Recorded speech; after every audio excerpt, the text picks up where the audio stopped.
Ang lulutuin ko naman ngayon ay karning baboy na may halong mustasa. Mustasa naman ang ipapartner natin sa ngayong hapon.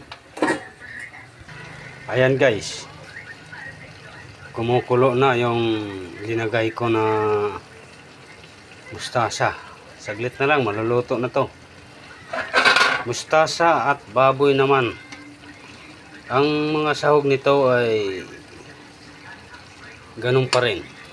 Sibuyas, bawang, no? Ginisa natin pero ayan. Paluto na yung mustasa. Kahit anong gulay pwede ihalo sa karne. Matula man, magkisa, ayan. Pinalambat ko saglit dito lang sa